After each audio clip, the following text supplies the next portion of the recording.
Assalamualaikum warahmatullahi wabarakatuh. Bismillahirrahmanirrahim. Innal hamdalillah nahmaduhu wa nasta'inuhu wa nastaghfiruh wa na'udzu billahi min shururi anfusina wa sayyiati a'malina.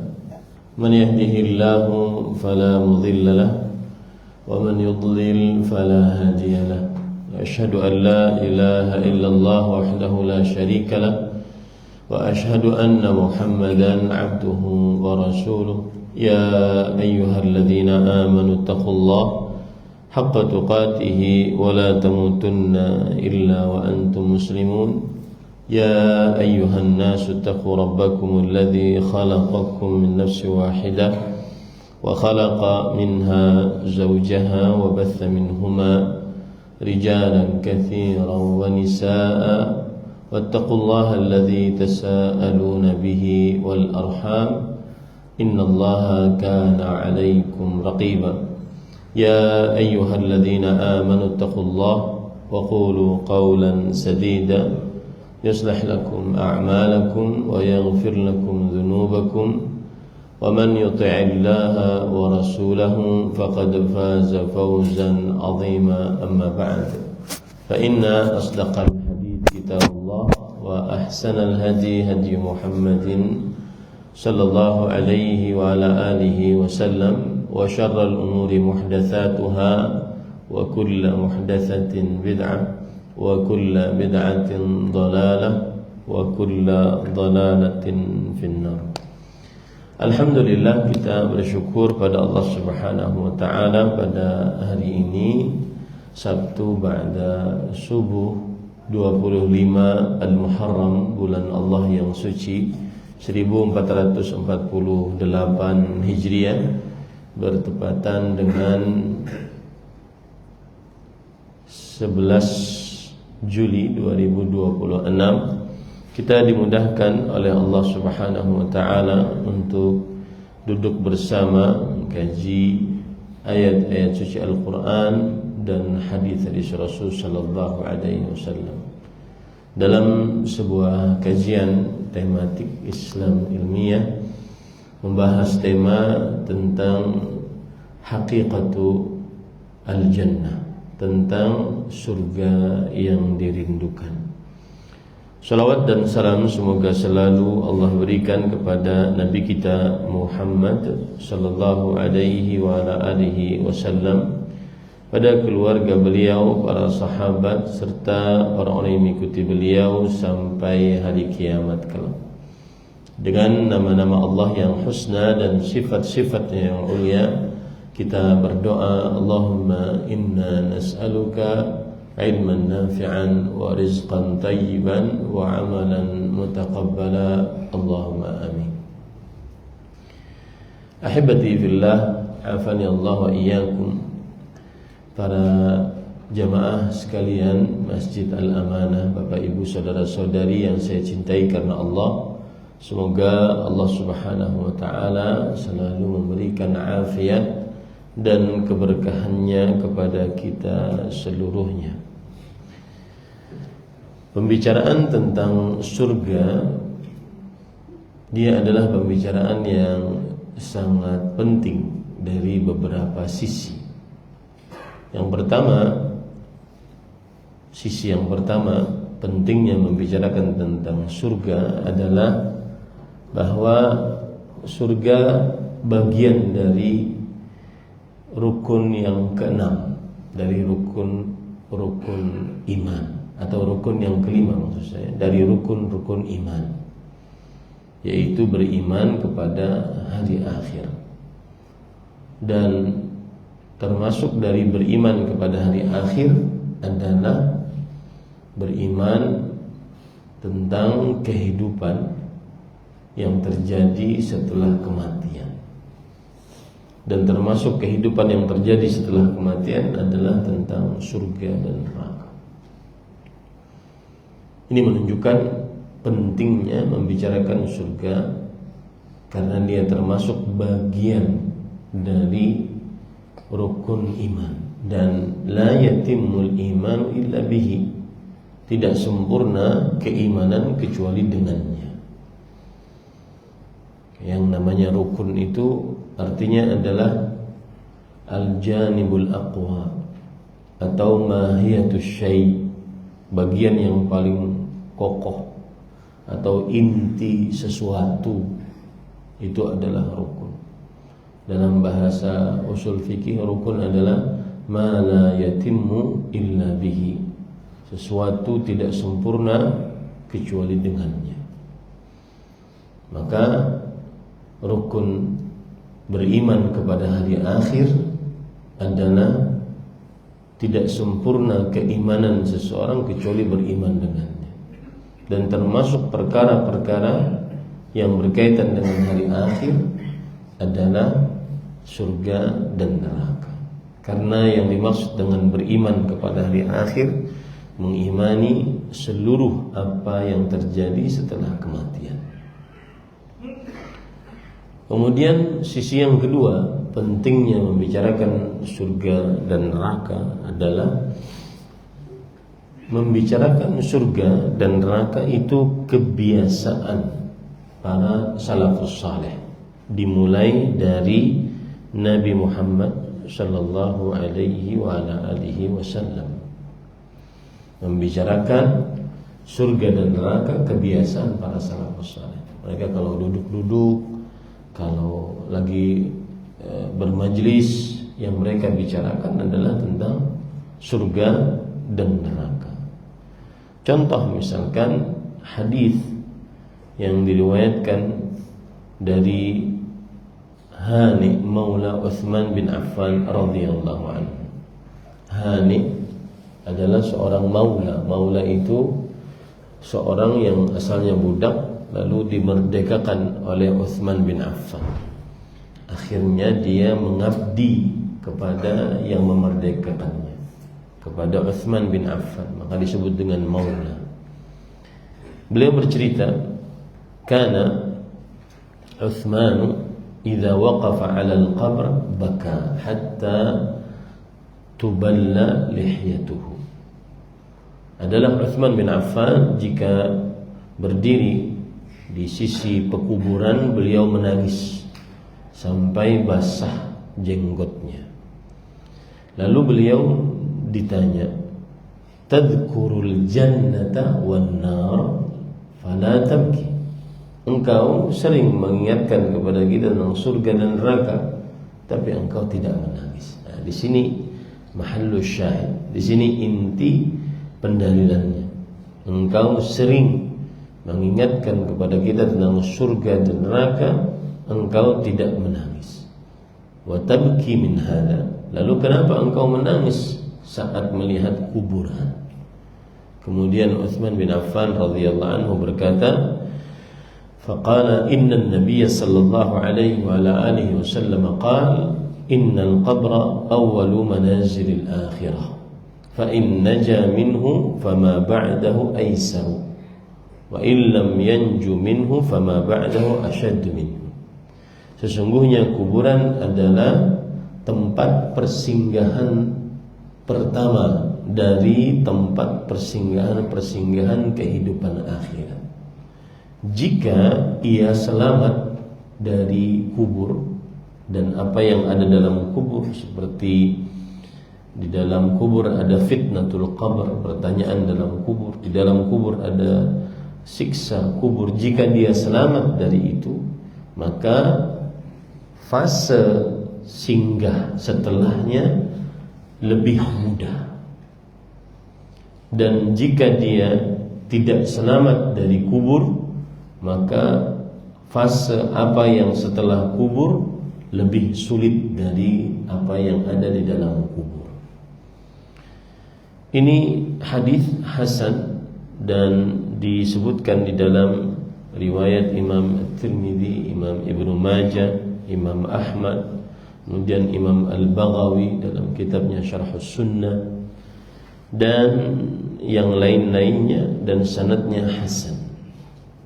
Ini para ikhwan yang dirahmati oleh Allah Subhanahu wa ta'ala. Di sana ada kisah yang lain yang menunjukkan bahwa para salafus saleh kebiasaan mereka senantiasa bercerita tentang surga dan neraka, yaitu hadis yang diriwayatkan oleh Imam Muslim dari Jil dari Bani Sulaim. Beliau bercerita, laqiyani Abu Bakar, atau dari Hamzalah Al-Usayyidi. Beliau bercerita, laqiyani Abu Bakar. Abu Bakar As-Siddiq radhiyallahu anhu menemuiku. Kemudian Abu Bakar As-Siddiq bertanya, kaifa anta ya Hamzalah? Wahai Hamzalah, bagaimana keadaanmu? Abu Bakar As-Siddiq bertanya baik-baik kepada Hamzalah. Lalu Hamzalah Al-Usayyidi radhiyallahu anhu berkata, nafaqa Hamzalah, yang artinya Hamzalah Al-Usayyidi sudah menjadi orang munafik.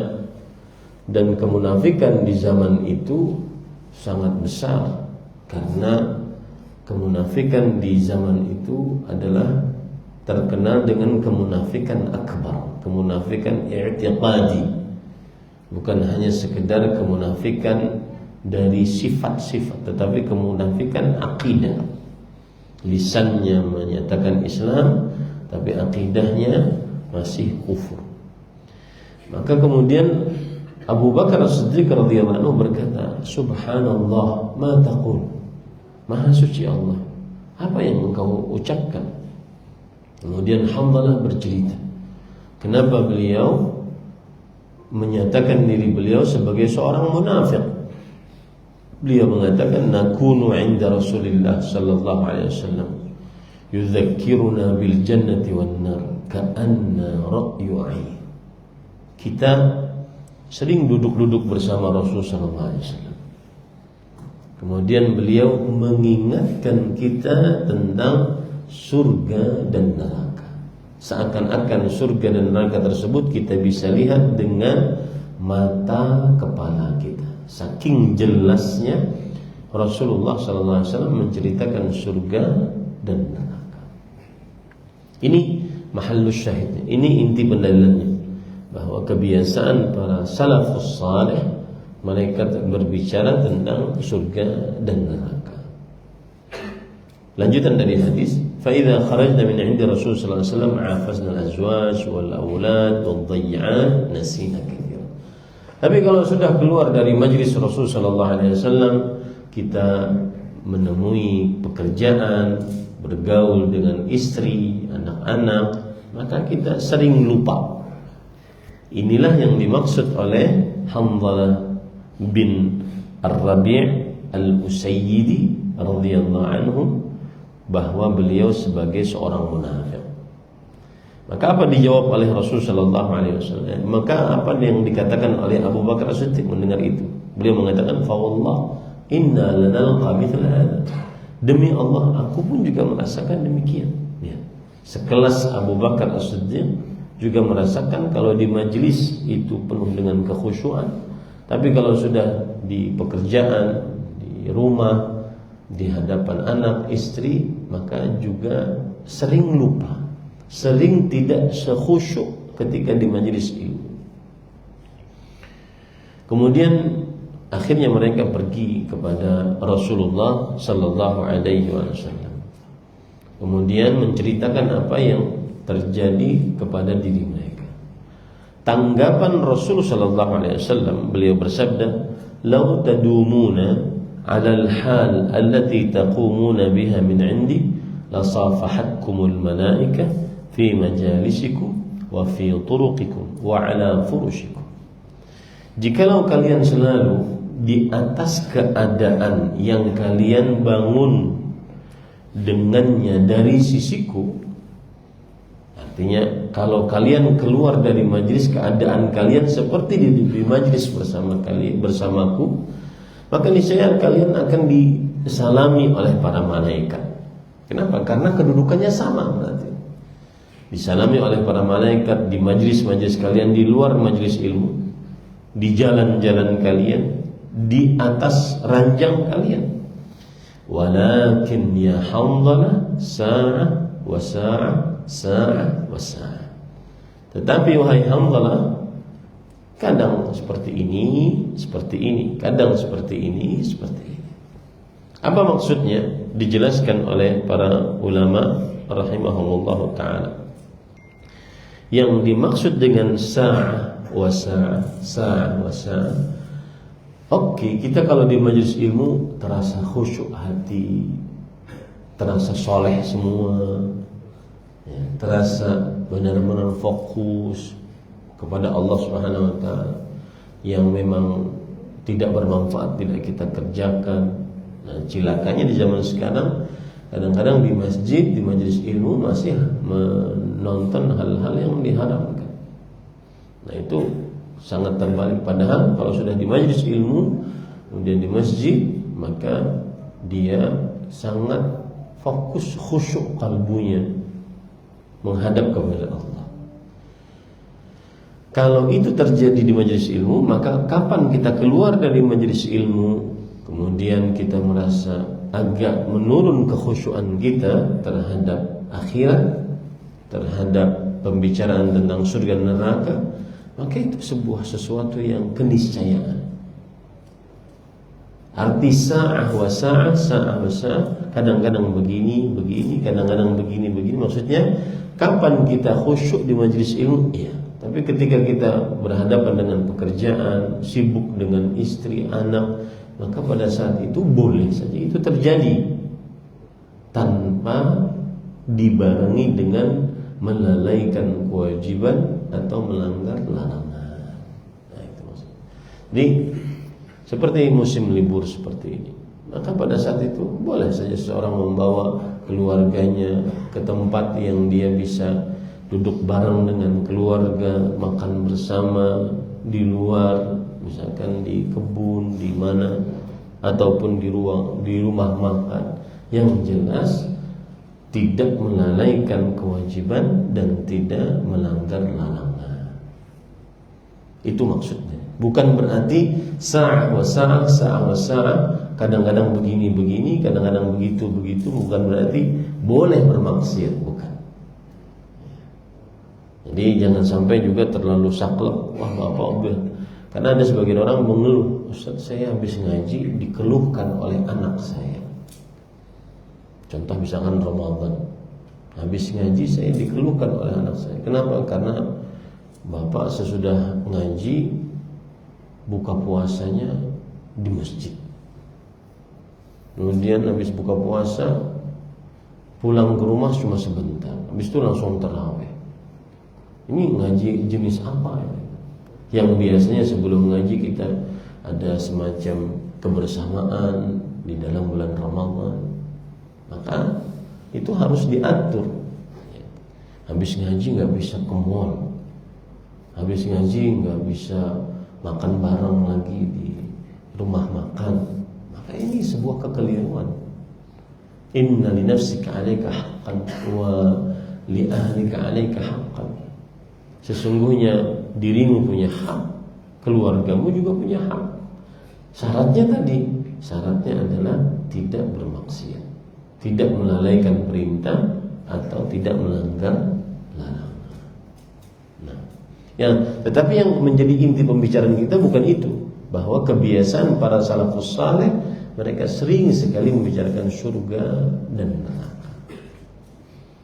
Contoh yang lain jadi yang ketiga dan terakhir, bahwa kebiasaan para salafus saleh membicarakan surga dan neraka, sering sekali mereka bertanya kepada Rasul sallallahu alaihi wasallam tentang ayyul a'mal akhbirni bi'amalin yudkhiluni al-jannah wa yuba'iduni anin nar. Beritahukan kepadaku wahai Rasul sallallahu alaihi wasallam sebuah amalan yang memasukkanku ke dalam surga dan menjauhkanku dari api neraka. Ini semua menunjukkan bahwa mereka senantiasa fokus mereka adalah masuk surga, jauh dari api neraka. Dan itulah kesuksesan hakiki. Itu yang disebut oleh Allah Subhanahu wa taala sebagai al-fawzul azim di dalam Al-Qur'an. Ya, Allah Subhanahu wa taala menyebutkan itu sebagai al-fawzul azim. Dalam beberapa ayat di dalam Al-Quran, di antaranya surat An-Nisa ayat 13, kemenangan yang besar, keberuntungan yang paling agung, kesuksesan yang hakiki, itu adalah masuk surga, jauh dari api neraka. Allah berfirman dalam surah An-Nisa ayat 13, "Wa man yuti'illaha wa rasulahu yudkhilhu jannah." Siapa yang taat kepada Allah dan Rasulnya, maka Allah akan masukkannya ke dalam surga. Surga tajri min tahtil anhar khalidina fiha wa dzalikal fawzul azim. Yang mengalir di bawahnya sungai-sungai, mereka kekal di dalamnya, dan itu semua adalah al-fawzul azim, yaitu kemenangan yang besar, keberuntungan yang hakiki, kesuksesan yang paling hakiki. Itu masuk ke dalam surganya Allah Subhanahu wa taala. Begitu juga dalam surah Al-Maidah ayat 119. Allah Subhanahu wa taala berfirman, qala Allah berfirman, "Hadza yaumu yanfa'u as-sadiqina sidquhum." Ini adalah hari yang bermanfaat bagi orang-orang yang jujur kejujuran mereka. Lahum jannat, mereka memiliki surga tajri min tahtiha al-anhar khalidina fiha abada, yang mengalir di bawahnya sungai-sungai, mereka kekal di dalamnya selamanya. Radhiyallahu anhum wa radu an, dzalikal fawzul azim. Allah ridha terhadap mereka dan mereka ridha terhadap Allah. Itulah kemenangan yang besar. Begitu juga disebutkan oleh Allah di dalam surat Al-An'am ayat 16. Surah At-Taubah ayat 72, 89, ayat 100, ayat 111, dan banyak ayat. Banyak ayat disebutkan oleh Allah. Sekitar ada 16 ayat yang menunjukkan bahwa surga adalah al-fawzul azim. Makanya ada kitab yang ditulis oleh Fadilat Syekh Profesor Dr. Sa'ad bin Wahab Al-Qahtani rahimahullah, seorang ulama besar yang sudah meninggal di Arab Saudi. Beliau mempunyai kitab judulnya Al-Fawzul Azim wal Khusranul Mubin, kemenangan yang agung versus kerugian yang besar. Al-Fawzul Azim maksudnya tentang surga, dan kerugian yang paling besar maksudnya adalah tentang neraka. Baik, intinya pembicaraan tentang surga itu sangat penting dari beberapa sisi yang sudah kita sebutkan. Satu lagi ingin saya sampaikan. Tadi yang pertama, kenapa penting membicarakan surga? Karena dia bagian dari rukun iman. Yang kedua, karena dia kebiasaan para salafus saleh. Yang ketiga adalah membicarakan tentang surga itu merupakan metodologi dalam Al-Quran untuk istiqamah.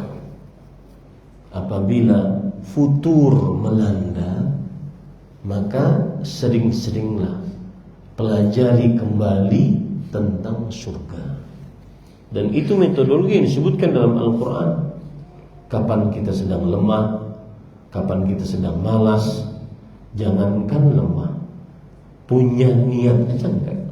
Kemarin saya di Masjid Al-Fatah Jatinegara, saya membawakan khutbah dengan tema Al-Ibadah Al-Mafqudah, ibadah yang hilang.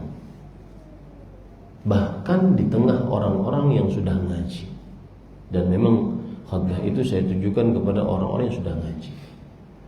Al-Ibadah Al-Mafqudah, ibadah yang hilang. Apa itu ibadah yang hilang? Yaitu ladzatul ibadah, kelezatan dalam beribadah, kelezatan saat mendirikan sholat.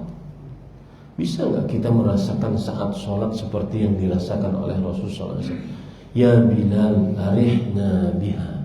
Wahai Bilal, istirahatkanlah kita dengan sholat. Beliau tidak bersabda istirahatkanlah kita dari sholat, enggak. Tetapi istirahatkanlah kita dengan sholat. Jadi semakin sholat semakin beristirahat. semakin lapang dada, semakin nyaman, semakin waqumu lillahi qanitin, benar-benar berdiri khusyuk. Para ulama mengatakan kalau sudah takbiratul ihram, kemudian dia meletakkan tangan di atas tangan kanan, di atas tangan kiri, ini benar-benar keadaan yang paling tegak untuk menghadap kepada Allah. Ini al-qabdu al-yamin al-yasir, tangan kanan menggenggam tangan kiri, ini merupakan qaid, seperti dia tali, nggak bergerak, benar-benar khusyuk. Kelezatan ibadah itu hilang. Pergi ke masjid hanya sekedar tunai kewajiban, tetapi tidak merindukan untuk pergi ke masjid. Tidak ada rasa rindu itu untuk pergi ke masjid. Kemudian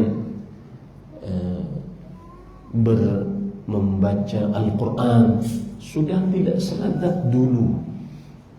Mata sudah kering dari air mata yang dulunya kita bisa menangis karena Allah, karena takut kepada Allah Subhanahu wa taala. Lisan tidak selezat berzikir dahulu. Itu yang sekarang menimpa sebagian besar dari kita. Berjalan menuju masjid untuk sholat berjamaah, kemudian duduk di majelis ilmu dengan penuh kekhusyuan, penuh dengan semangat. Kelezatan dalam menuntut ilmu agama sudah sangat berkurang, apalagi yang rutin. Yang ada euforianya semangat. Tabligh akhbar yang hadir Ustadz Beken, kemudian banyak yang hadir, kemudian foto, alhamdulillah bisa hadir di kajian. Sedangkan ilmu yang didapat, yang merupakan bekal inti dari pertemuan itu, dia tidak dapat. Hanya sekedar seremonialnya yang dia dapat. Itu namanya kelezatan ibadah. Nah, saat itu hilang, metode yang ditunjuki oleh Al-Quran adalah mengingat surga. Coba lihat dalil-dalilnya. Allah Subhanahu wa ta'ala berfirman di dalam banyak ayat. Di antaranya pada surat Ali Imran ayat 14. Zuyyina lin-nas hubbus syahawat minan nisa wal banin wal qanatir al-muqantara wa من الذهب والفضة والخيل المسومة والأنعام والحرث ذلك متاع الحياة الدنيا والله عنده حسن المآب. Dijadikan indah pada pandangan manusia kecintaan kepada yang disukainya, seperti wanita, istri, anak-anak, harta yang banyak dari jenis emas, perak, binatang-binatang ternak, kemudian sawah ladang. Itulah kesenangan hidup dunia. Dan di sisi Allah tempat surga yang lebih baik, ya, tempat kembali yaitu surga yang lebih baik. Ayat ini memberikan isyarat kepada kita, kapan seseorang terlalu tersibukkan dari ibadah gara-gara istri, gara-gara anak, gara-gara harta, gara-gara hewan ternak, maka ingat baik-baik.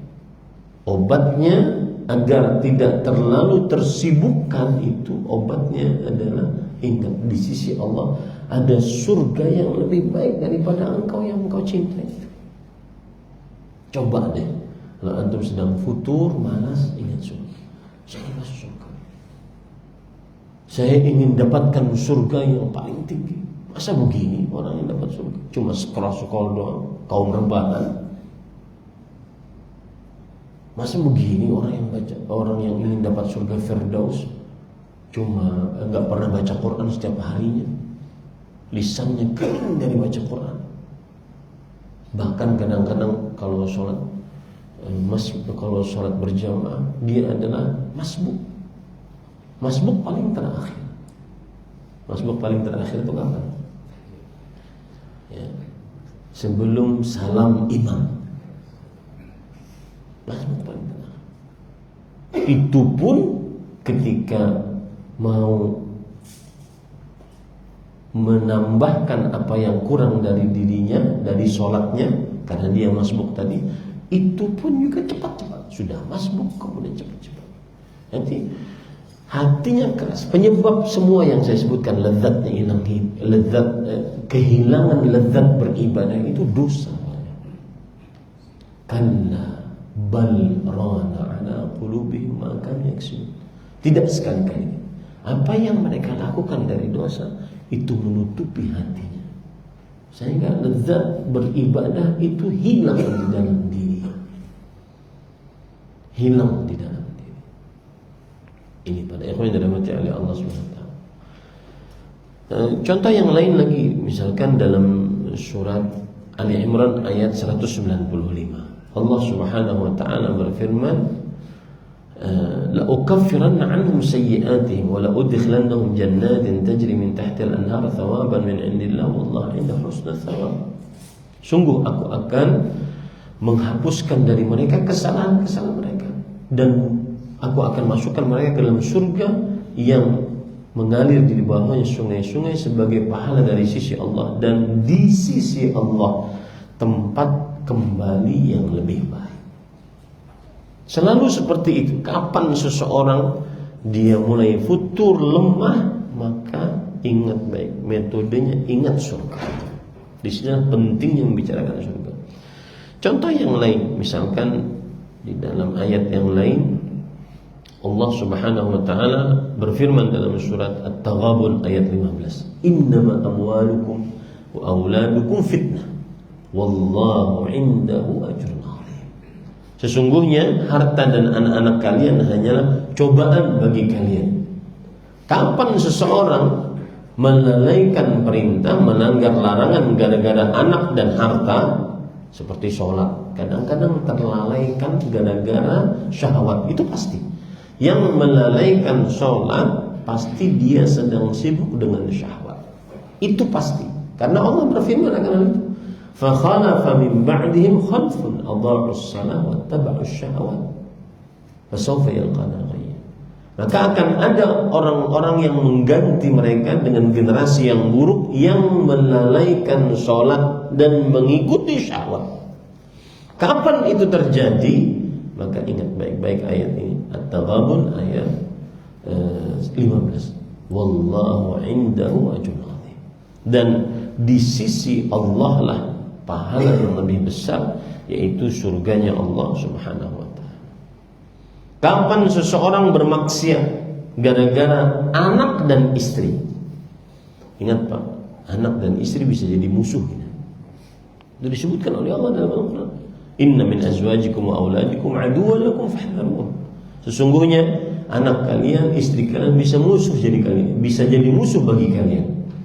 Apa maksudnya anak dan istri bisa jadi musuh? Dijelaskan oleh Al-Hafidh oleh Imam Mujahid rahimahullah. Dinukilkan dalam kitab Al-Hafidh, dalam kitab tafsir Imam Ibnu Katsir oleh Al-Hafidh Ibnu Katsir rahimahullah.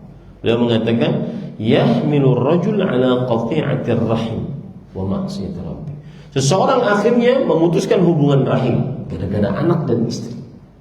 Dia putus hubungannya dengan kakaknya, adiknya, dengan temannya, dengan orang tuanya, gara-gara membela anak dan istri. Atau seseorang akhirnya bermaksiat kepada Allah Subhanahu wa taala gara-gara anak dan istri. Kenapa? Fala yastati'u ar-rajulu ma'a hubbi illa an yuti'a. Dia tidak sanggup untuk tidak bermaksiat karena saking cintanya kepada anak dan istri. Maka hati-hati itu. Nah, kapan itu terjadi? Ingat surga. Niscaya dia akan kembali on the track. Dia akan kembali di atas jalan yang diridhai oleh Allah SWT. Setengah jam saya berbicara tentang muqaddimah. Sebenarnya ada muqaddimah yang lain. Di antaranya, bolehkah kita berharap surga dalam ibadah kita? Nah, itu nanti kalau ada sesi pertanyaan saya akan jawab. Kita sekarang masuk kepada apa sifat-sifat dari surga yang dirindukan. Para ikhwah yang dirahmati oleh Allah Subhanahu wa taala, poin yang pertama tentang surga adalah pengertian surga. Apa itu surga? Para ulama rahimahumullah ta'ala, di antaranya Imam Ibn Baz, kemudian juga Imam Ibn Utsaimin rahimahullah, beliau mengatakan al-jannah al-jazaa al-'azim.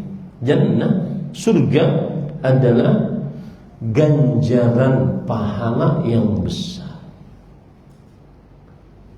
Alladzi a'addahu Allah li awliyaihi as-salihin. Yang Allah sediakan untuk hamba-hambanya yang saleh. Na'imun kamil la yashubuhu naqs. Surga adalah tempat penuh dengan nikmat yang sempurna, tidak ada kekurangan sedikit. Kalau saya sering membahasakan, dan ini juga berdasarkan hadis Rasul, bahwa surga itu penuh, tempat penuh dengan nikmat yang sempurna, yang tidak pernah bisa dibayangkan sama sekali kenikmatannya. Dalam hadis riwayat Imam Ibnu Majah, Rasul sallallahu alaihi wasallam bersabda, "Al-jannah la khatara laha." Jannah, surga, tidak pernah bisa dibayangkan walau sedikit pun. Ma la 'ainun ra'at wa la udhunun sami'at wa la khatara 'ala qalbi bashar. Tidak pernah dilihat nikmatnya yang sempurna tadi oleh satu mata pun, tidak pernah didengar nikmatnya yang sempurna tadi oleh satu telinga pun, tidak pernah terbesit nikmatnya yang sempurna di surga tadi oleh satu kalbu pun. Kebayang aja enggak? Itu adalah pengertian surga. Surga adalah ganjaran yang paling besar, dan dia adalah tempat penuh nikmat yang sempurna yang tidak pernah bisa dibayangkan. Itu adalah ringkasan pengertian surga yang disebutkan oleh para ulama rahimahumullah ta'ala. Dalilnya apa akan hal itu? Yaitu hadis riwayat Imam Bukhari Muslim dari Abu Hurairah radhiyallahu anhu, Nabi Muhammad sallallahu alaihi wasallam bersabda, yaqulullahu ta'ala, a'dadtu li'ibadis salihin ma la 'ainun ra'at wa la udhunun sami'at wa la khatara 'ala qalbi bashar. Allah berfirman, ini hadis qudsi berarti, aku telah sediakan untuk hamba-hambaku yang saleh ganjaran yang tidak pernah dilihat oleh mata satupun. Kalau kita berbicara ilmu bahasa Arab, ma la ainun ra'at. Ma itu namanya ismul mausul, kata yang menunjukkan kepada keumuman. La, lamun nafi. Kemudian setelahnya ada la ainun, ainun mata. Ainun ada dua tasdidnya, itu namanya dalam bahasa nahwu nakirah. Nakirah itu sesuatu yang belum ditegaskan mata siapa, dan itu menunjukkan juga kepada keumuman. Artinya kalau diterjemahkan secara mudah memahami dalam bahasa Indonesia, surga, aku telah sediakan untuk hambaku surga yang tidak pernah mata siapapun melihatnya. Surga yang tidak pernah mata siapapun melihatnya. Bahkan mata manusia siapapun, mata jin siapapun tidak pernah melihatnya. Wala udhunun sami', yang tidak pernah satu telinga siapapun mendengar kenikmatan. Wala khatara 'ala qalbi bashar, dan tidak pernah terbesit pada qalbu seorang makhluk pun, manusia pun, tentang kenikmatannya. Zukhran, sebagai simpanan. Ballahu mattala'tum alaihi, yang kalian akan hadapi nanti, rasakan nanti setelah kalian masuk ke dalamnya. Dan ini persis seperti surat As-Sajdah ayat 17. Allah berfirman, "Fala ta'lamu ma nafsun ma ukhfiya lahum min qurrati a'yun jazaa'an bima kanu ya'malun." Maka seseorang tidak pernah mengetahui apa yang tersembunyi bagi mereka dari hal yang menyejukkan pandangan mata sebagai ganjaran atas apa yang telah mereka perbuat. Ini pada ikhwan yang dirahmati Allah. Kalau ingin membayangkan, coba perhatikan hadis ini, bisa nggak terbayangkan? Hadis yang diriwayatkan oleh Imam Bukhari, yang mana inti hadis ini adalah bahwa hal yang paling kecil di dalam surga itu lebih baik daripada dunia dan seisinya. Contoh hadis riwayat Bukhari dari Sahal bin Sa'ad As-Sa'idi radhiyallahu anhu, Rasul sallallahu alaihi wasallam bersabda, "Mawdi'u sautin fil jannah khairun minad dunya wa ma fiha." Yang artinya tempat saut. Saut itu adalah tempat yang paling kecil di dalam kebun-kebun. Biasanya ada tempat yang paling kecil. Satu tempat yang paling kecil di dalam surga itu lebih baik daripada dunia dan seisinya. Allah. Bisa dibayangkan? Nah, bisa. Makanya contoh yang lain yang tidak bisa dibayangkan juga.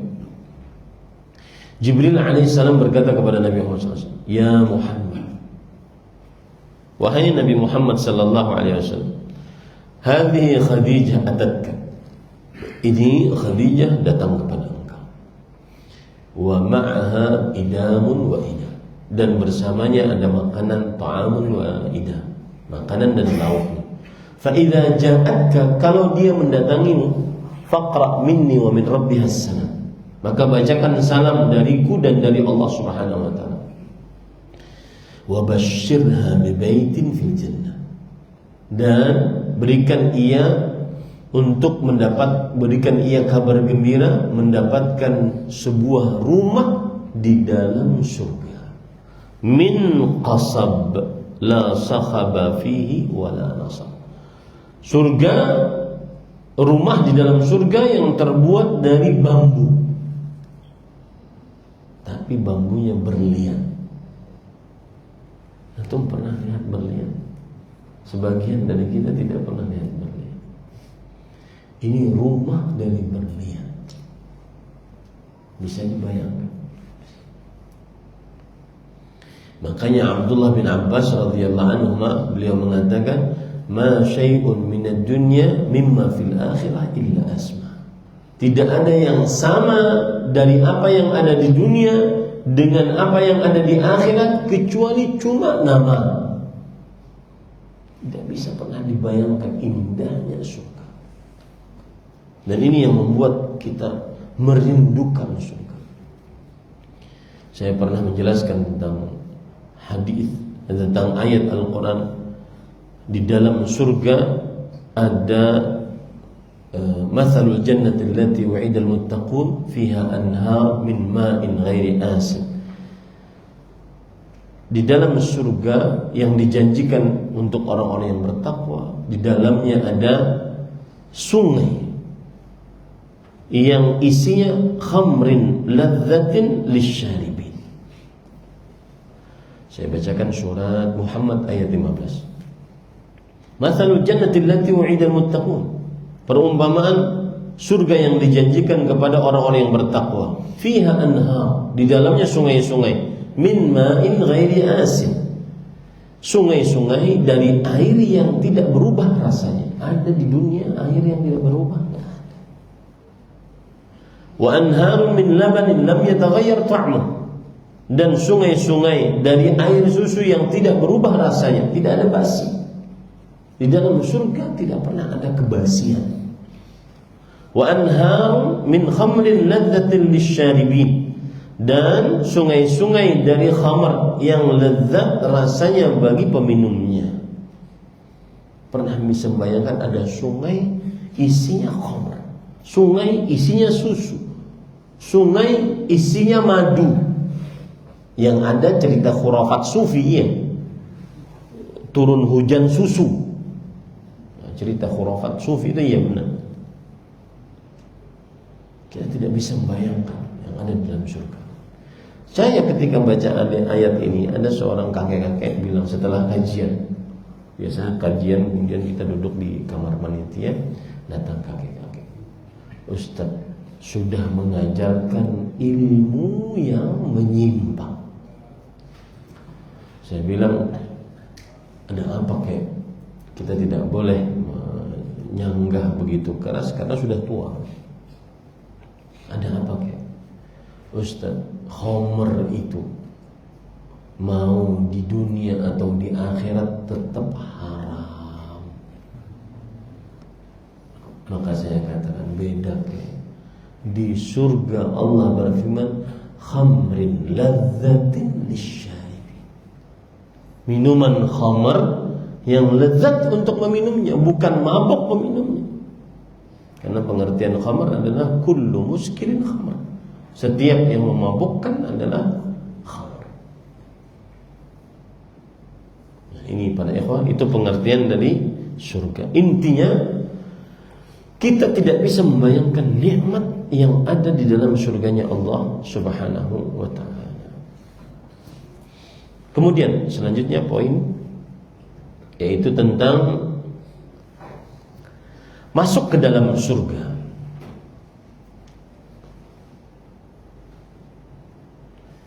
Ini poin tentang masuk ke dalam surganya Allah Subhanahu wa ta'ala.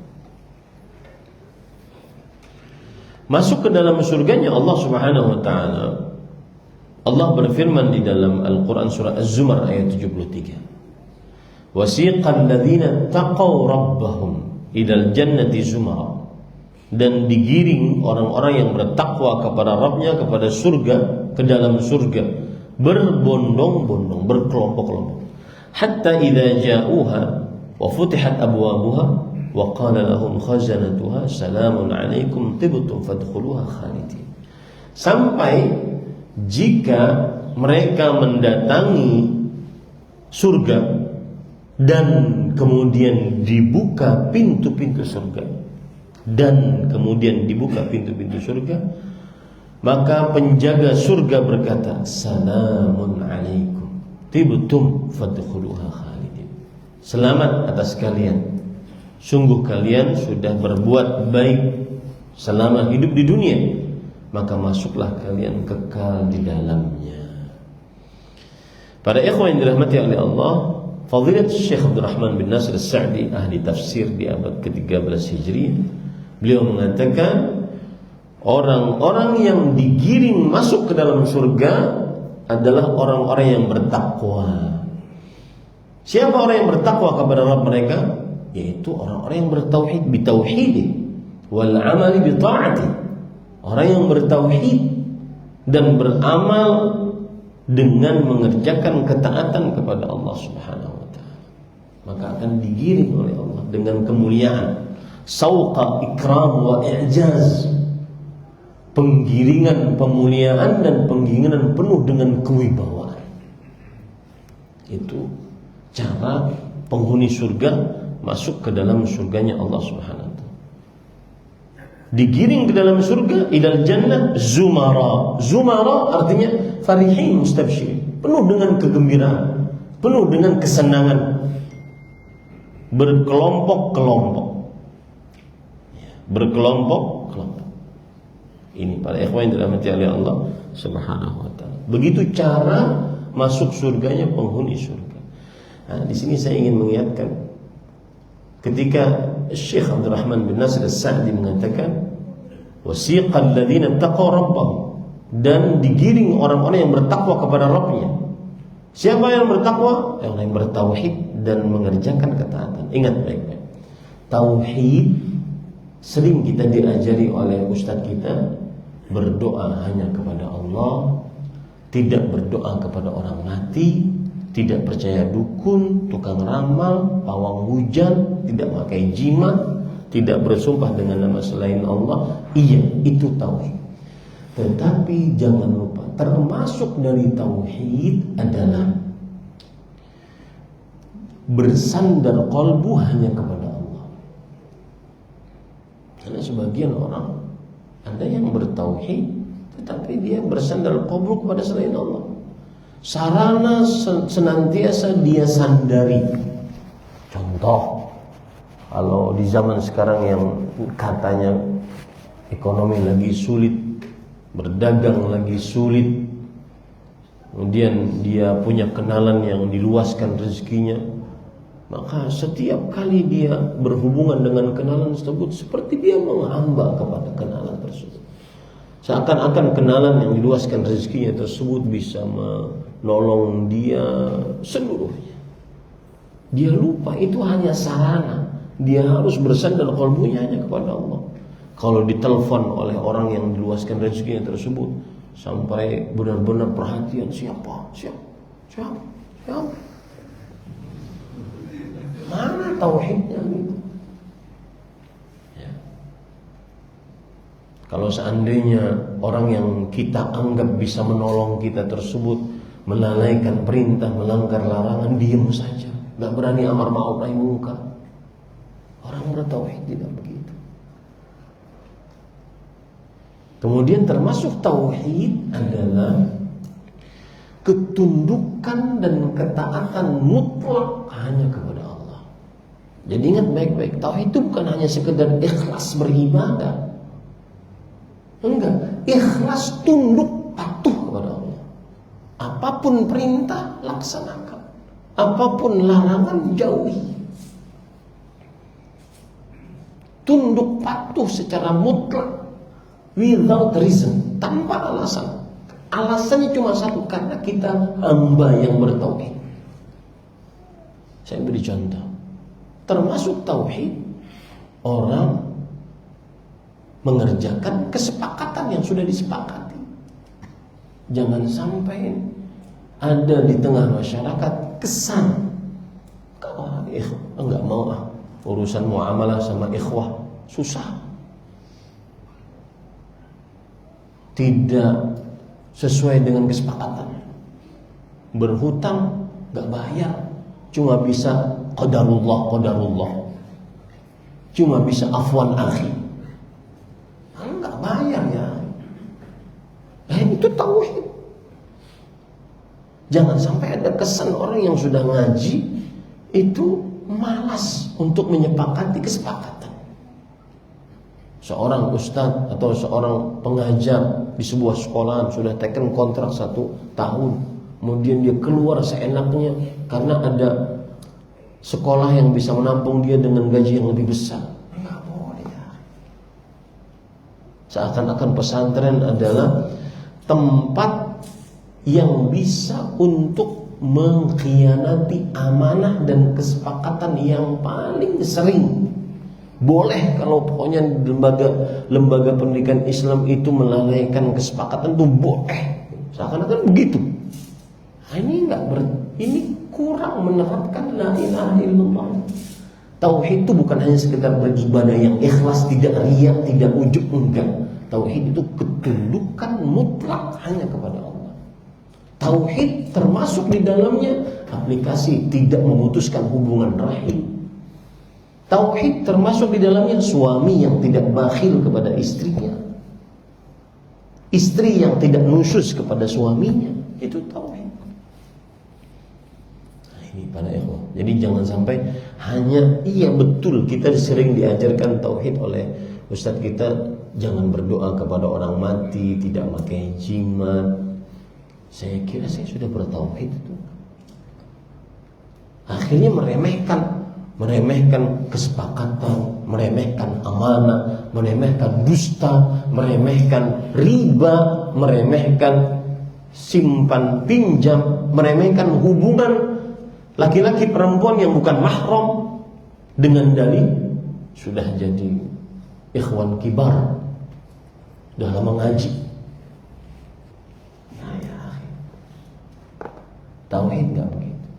Nah, ini para ikhwan yang dirahmati oleh Allah Subhanahu wa taala. Baik. Kemudian para ikhwan yang dirahmati oleh Allah, termasuk pembicaraan yang berkaitan dengan surga adalah semua orang yang mau masuk ke dalam surga harus dibersihkan dulu sebersih-bersihnya. Ini menarik sekali, terutama kalau saya sedang live media sosial, di antaranya live TikTok. Banyak sekali yang musuh. Musuh itu dalam artian menghina. Setan lu, sutat tudus lu, maksudnya ustaz sampai lu gitu. Laknatullah alaik, sampai begitu. Padahal saya sedang baca ayat Quran, hadis Rasul. Maka saya berpikiran sebagaimana Syekh Imam Ibnu Utsaimin rahimahullah, kalau urusannya itu mengenai pribadi, dimaafkan.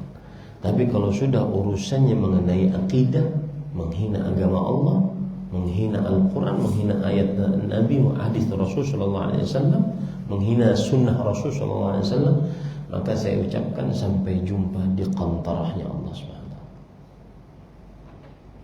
Salah satu pemandangan dan pengetahuan dan keyakinan yang wajib kita ketahui tentang surga adalah sebelum masuk surga harus ada pembersihan sebersih-bersih. Dan itu terjadi di mana? Di sebuah tempat namanya qantarah. Saya bacakan hadisnya. Hadis riwayat Imam Bukhari dari Abu Sa'id Al-Khudri radhiyallahu anhu. Yakhlusul mu'minuna minan nar. Orang-orang yang beriman akan selamat dari api neraka. Sebelumnya saya ingin ingatkan, jangankan kita yang masih keras perkataan, kadang-kadang tidak lembut, kemudian akhlak masih kurang. Nabi Muhammad SAW, apa kurangnya akhlak Rasul? Apa kurangnya lembut Rasul SAW? Masih saja ada yang mengatakan majnun, orang gila, sahir, tukang sihir, masyhur, kena sihir. Jadi kalau seandainya ada seorang pendakwah, dakwahnya aman-aman aja, ingin diterima saja, enggak mungkin. Karena dia harus amar ma'ruf dan jangan lupa nahi mungkar. Ini yang menimbulkan banyak musuh. Kalau cuma ayo sholat, ayo selawat, apalagi ayo selawat dangdut, nah itu banyak pengikutnya. Kalau sudah mencegah kesyirikan, mencegah perbuatan bid'ah, mencegah perbuatan maksiat, nah itu banyak musuh. Itu berarti benar-benar berdakwah. Gak bisa orang berdakwah itu ingin disenangi oleh manusia saja. Nah, lanjut. Yakhlusul mu'minuna minan nar. Orang-orang beriman akan selamat dari api neraka. Apa maksudnya? Kita ini sudah ditetapkan akan melewati sirat. Sirat itu adalah jembatan yang dibentangkan oleh Allah di atas neraka jahanam. Jadi ada neraka jahanam dibentangkan di atasnya sirat. Sirat sifatnya minimal ada 6. Yang pertama, ahaddu minas sayf, lebih tajam daripada pedang. Adaqqu minasy'ar, lebih tipis daripada rambut. Dahyudun mazillah, licin, menggelincirkan. Wa fi hafataihi kalali, di samping-sampingnya besi bengkok, diperintahkan untuk mengambil orang. Kemudian gelap, kita disuruh jalan. Makanya ada yang ta'allaqa rijl, kadang ada yang bergelantungan kakinya, kadang ada yang bergelantungan tangannya. Dalam hadis riwayat Muslim Rasulullah SAW bersabda, "Fa makhdushun najin wa maqdushun finnar." Ada yang selamat tapi sudah tercabik-cabik. Ada yang tidak selamat, terambil oleh besi tadi, kemudian diceburkan ke neraka. Ini semua berdasarkan apa? Amal. Semua yang berjalan itu akan diberikan cahaya, karena dia gelap diberikan cahaya. Kemudian cahayanya berdasarkan amal. Umdu ala qadri nurikum, kata Rasulullah. Silahkan jalan kalian sesuai dengan cahaya-cahaya kalian. Cahaya itu berdasarkan amal, bukan berdasarkan kekayaan, bukan berdasarkan bagus rupa, bukan berdasarkan jabatan yang tinggi, berdasarkan amal. Nah, kalau sudah selamat, baru dia dikontrol. Kontrol tempat bainal jannati wan nar, sebuah tempat antara surga dan neraka. Fayuhbasuna ala qantarah bainal jannati wan nar. Dia ditahan di qantarah, di antara surga dan neraka. Fayuqassu li ba'dhihi min ba'd madhalimu kanat bainahum fid dunya. Maka diambil qisas. Ini yang saya katakan tadi, sampai jumpa di qantarah. Diambil qisas yang terjadi di antara mereka saat kezaliman terjadi di dunia. Bahkan sampai-sampai kambing yang patah tanduknya akan didatangkan, mengambil qisas dari kambing yang mematahkan tanduknya. Cuma bedanya, kalau hewan saat dikontrol, diambil qisas, setelah selesai dia jadi debu, jadi tanah, jadi pasir. Makanya ada ayat yang berbunyi, ya laitani kuntu turaba. Alangkah indahnya aku menjadi tanah. Itu maksudnya adalah setelah diqisas selesai. Kemudian lanjutnya, fa hatta idza hudzibu wa nuqqu udzina lahum fi dukhul jannah. Kalau sudah bersih, benar-benar suci dari kezaliman apapun, karena konsep hisab di hari kiamat dari Allah adalah la zulma alaikal yaum. Tidak ada kezaliman sedikit pun. Tadi kaidah yang saya sebutkan, la adalah huruf peniadaan. Setelahnya kalau seandainya dia kata nakirah menunjukkan kepada keumuman. Tidak ada kezaliman apapun terjadi di hari kiamat. Sampai benar-benar bersih, baru diizinkan masuk ke dalam surga. Ini ilmu pengetahuan kita yang harus kita yakini tentang surga, bahwa tidak bisa masuk ke dalam surga sampai benar-benar selesai urusan kita dengan manusia. Nah, yang menariknya para ikhwan, berarti kita ini kan banyak keterikatannya dengan manusia. Ghibahin orang, bahkan kadang-kadang ghibahin di zaman sekarang, ghibahin ahli ilmu. Ini yang sering terjadi dan dikatakan oleh Ustaz oleh Syekh Abdul Razak bin Al-Musid. Saya tidak pernah melihat zaman yang umat Islam banyak menghina ulamanya kecuali zaman sekarang. Coba saya tanya, di mana mereka mencela para ulamanya? Di medsos, melalui komentar-komentar. Maka mudah-mudahan yang ngaji pada pagi ini termasuk yang dijaga oleh Allah SWT. Lisannya dijaga, jari jemarinya, tulisannya dijaga oleh Allah SWT. Baik, sudah habis waktu. Belum menyebutkan sifat-sifatnya, baru 2. Ya mungkin nanti kalau ada jadwal lagi ke Masjid Al-Amanah, mudah-mudahan setiap Sabtu pekan kedua dilanjutkan di sini. Saya tergantung panitia yang minta. Yang mana ini awalnya kajian di Masjid Al-Ukhuwah, kemudian dipindah ke sini katanya. Saya ikut saja. Yang jelas sebenarnya pembicaraan yang akan dibicarakan juga adalah orang-orang setelah ini, poin tentang orang-orang pertama yang masuk ke dalam surga. Siapa manusia pertama, siapa umat pertama, siapa kelompok pertama yang masuk ke dalam surga Allah SWT. Tapi meskipun sedikit, mudah-mudahan yang sedikit ini membuat kita tergugah untuk merindukan surganya Allah Subhanahu wa ta'ala. Saya pernah ngisi kajian, kemudian ada orang yang berkomentar, Ustaz, saya ingin masuk surga, tapi setelah dengar kajian ini saya ingin banget masuk surga.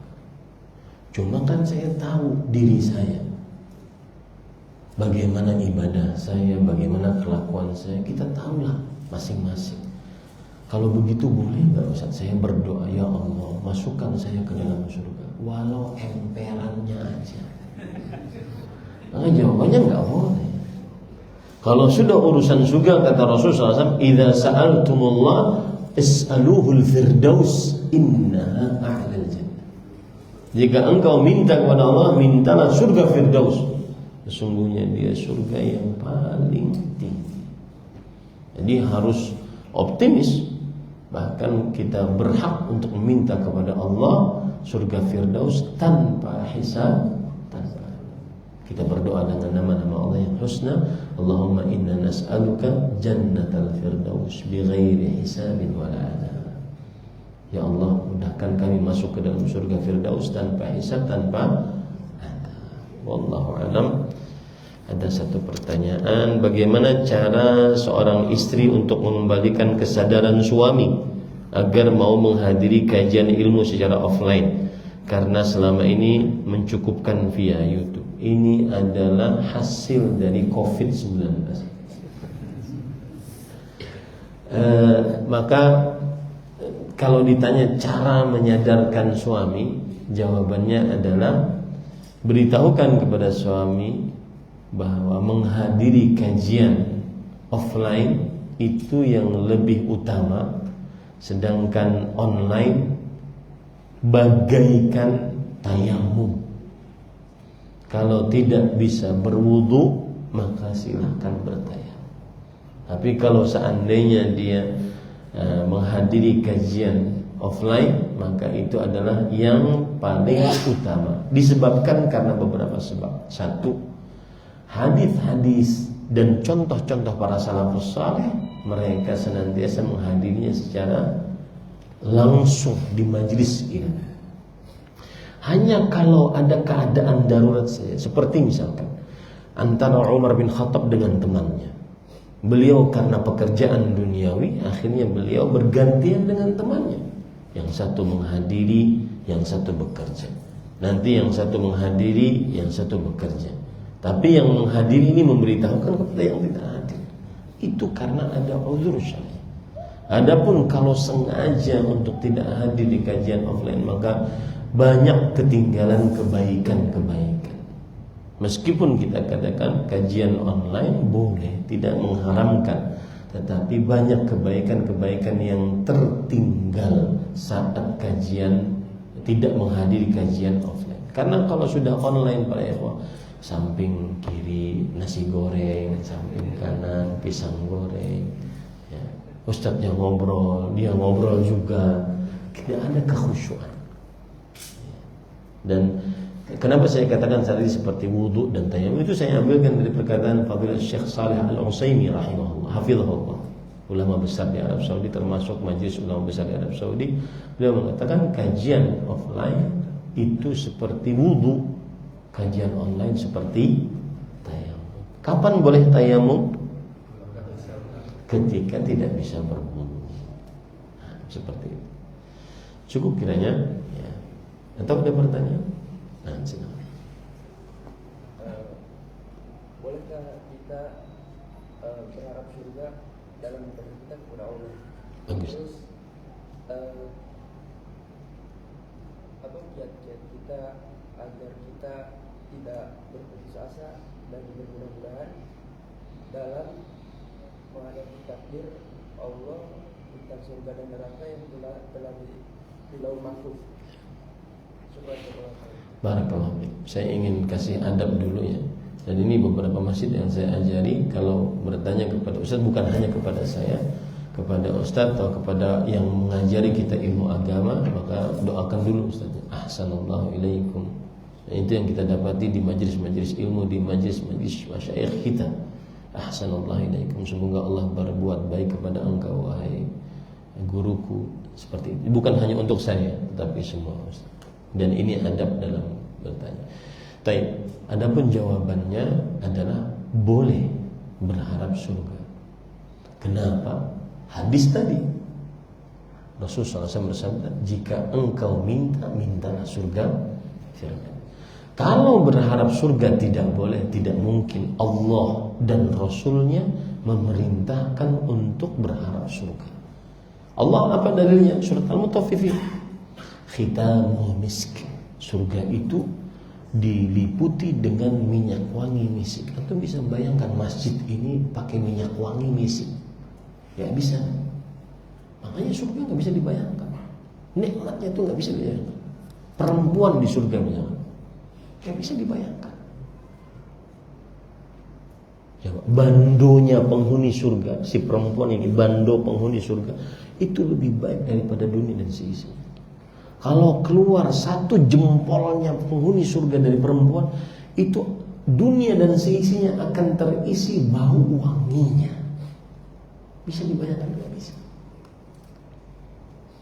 Dan salah satu yang paling agung yang tidak pernah bisa dibayangkan, ketika Rasulullah SAW bersabda, "Idza dakhala ahlul jannatil jannah." Jika penghuni surga masuk ke dalam surga, qala Allah berfirman, "Ya ahlal jannah." Wahai penghuni surga, hal raditum, apakah kalian rela puas dengan nikmat yang aku sediakan? Kemudian penghuni surga menjawab, wa ma lana la narda. Kenapa kita tidak merasa rela dengan nikmat ini? Laqad najjaytana minan nar wa bayyadta wujuhana wa a'taytana ma lam tu'ti ahadan minal alamin. Sungguh engkau telah menyelamatkan kami dari neraka, memberikan cahaya pada wajah kami, memberikan nikmat yang engkau belum pernah berikan kepada seorang pun di alam semesta ini. Kemudian Allah berfirman, hal azidukum, maukah aku tambahkan kepada kalian? Penghuni surga kemudian heran dan berkata, ayyu syai'in afdalu min hadha, ada yang lebih indah daripada nikmat-nikmat ini ya Allah? Fayakshiful hijab. Kemudian Allah Subhanahu wa ta'ala membuka hijabnya. Kemudian penghuni surga yanzuruna ila rabbih, melihat kepada Rabbnya, melihat kepada zat yang dia ibadahi selama ini. Dia ruku sujud hanya karenanya. Saat resah diambil wudu, sholat kepadanya. Kalau ingin sesuatu dia tinggal menadah tangan, dikabulkan olehnya. Dia hafal,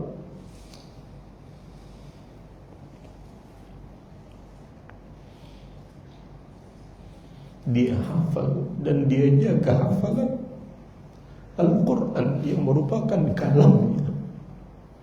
Capek Pak, menghafal Quran capek. Lebih capek lagi menjaganya. Tapi zatnya belum pernah kita lihat. Sangat dirindukan. Makanya kemudian Rasulullah SAW bersabda, "Fawallah, demi Allah, laisa syai'un ahabba ilal ahlil jannah minan nazari ila rabbih." Tidak ada nikmat yang paling besar dan paling dicintai menurut penghuni surga kecuali melihat wajah Allah Subhanahu wa ta'ala. Itulah yang dimaksud oleh Allah Subhanahu wa ta'ala, wujuhu yawma idzin nadhirah ila rabbiha nadhirah. Wajah-wajah pada saat itu penuh dengan kegembiraan melihat kepada Rabb Allah Subhanahu wa ta'ala. Maka boleh seseorang berharap untuk mendapatkan surga. Karena Allah berfirman, khitamu misk. Surga itu diliputi dengan minyak wangi misk yang sangat wangi. Makanya baunya bisa tercium dari 500 tahun perjalanan. Makanya orang ketika dijauhkan dari bau surga itu benar-benar terhina, baunya tidak mencium. Kemudian Allah berfirman setelahnya, wa fi dzalik falyatanafasil mutanafisun. Pada hal itu, ayo lomba-lomba untuk dapatkannya. Kemarin saya khutbah tentang lezatnya ibadah yang hilang, yaitu lezatnya beribadah. Salah satu hal obat agar lezat kembali ibadah yang hilang tersebut cuma satu obatnya. Agungkan Allah dengan sebenar-benarnya. Agungkan Allah. Muliakan Allah dengan sebenarnya. Rindukan Allah Subhanahu wa ta'ala. Niscaya akan lezat kita kembali. Maksiat yang dengan mata ini yang sudah sangat biasa sampai tidak terasa lagi dosanya. Maksiat dengan telinga ini yang sudah sangat biasa sampai tidak terasa lagi dosanya. Kawan saya karena Allah, Ustaz Al-Fadhil Abu Abdul Muhsin Dr. Binata Al-Jaji Hafizullah bila pernah berkata, wali Allah di zaman sekarang adalah orang yang bisa menjaga mata dan telinganya, dan itu sangat sulit. Itu dalil yang menunjukkan bahwa boleh kita fi dzalik, di dalam surga itu maka berlomba-lomba. Tidak mungkin kalau tidak boleh Allah memerintahkan untuk berlomba-lomba. Dalam ayat yang lain, sabiqu ila maghfiratin min rabbikum wa jannah. Bersegeralah kalian kepada ampunan dari kalian dan surga. Tidak mungkin kalau tidak boleh kemudian seseorang diperintahkan oleh Allah untuk berlomba-lomba bersegera menuju surganya Allah Subhanahu wa ta'ala. Adapun pernyataan kaum sufi yang mengatakan jika kamu beribadah ingin surga itu adalah ibadahnya para pedagang. Kapan ada untung beribadah, dan itu adalah sebuah kesyirikan. Maka kita jawab, tidak mungkin Allah memerintahkan untuk melakukan kesyirikan, dan tidak mungkin Rasulullah SAW menunjuki jalan untuk melakukan kesyirikan. Kemudian kita jawab juga kepada para orang-orang ahli tasawuf yang menolak beribadah demi surga, sampai mereka mengatakan kami beribadah bukan karena ingin surga dan bukan karena takut kepada neraka. Kita katakan itu sikap kesombongan dan sikap ketidaktahuan tentang agungnya nikmat surga. Kemudian jawaban yang ketiga, di dalam surga bukan hanya sekedar makanan, minuman, tempat tinggal yang indah, perempuan-perempuan. Enggak, di dalam surga ada Allah Jalla fi'ala. Maka boleh seseorang beramal berharap surganya Allah Subhanahu wa ta'ala. Cuma yang jadi masalah, amal kita ini tidak bisa menjadi barteran antara kita dengan surga. Contoh, ya Allah saya puasa dari mulai balik sampai mati, mana surga saya?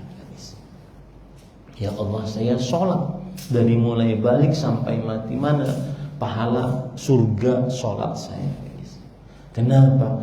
Karena satu nikmat mata yang Allah berikan kepada kita tidak bisa membayar dengan, tidak bisa kita bayar dengan ibadah, semua ibadah kita. Kemudian pertanyaan yang kedua, bagaimana sikap kita agar tetap berbaik sangka dan tetap semangat karena nikmat surga sudah ditentukan, penghuni surga sudah ditentukan. Saya sering katakan, sebagian kesalahan besar sebagian orang ketika berbicara tentang takdir adalah dia menghayal nasibnya. Nah, paham baik-baik. Dia menghayal nasibnya. saya nanti kalau neraka ngapain juga ibadah. Itu namanya menghayal nasib. Makanya pertanyaan antum ini hampir sejenis dengan pertanyaan para sahabat. Wahai Rasulullah, rufi'atil aqlam, pena sudah dicatat, jaffatis suhuf, lembaran lauhul mahfuz sudah kering, takdir sudah ditentukan, penghuni surga dan neraka sudah ditentukan. Fa fi man amal, ngapain beramal? Apa kata Rasulullah SAW? Ya man, tugas kalian beramal. Fa kullun muyassarun lima khuliqa, semuanya akan dimudahkan sesuai takdirnya. Tugas kita beramal. Jangan menghayal, nanti kalau seandainya saya neraka ngapain juga beramal. Capek-capek beramal, tinggal satu hasta dengan surga, ternyata penghuni neraka, akhirnya masuk neraka.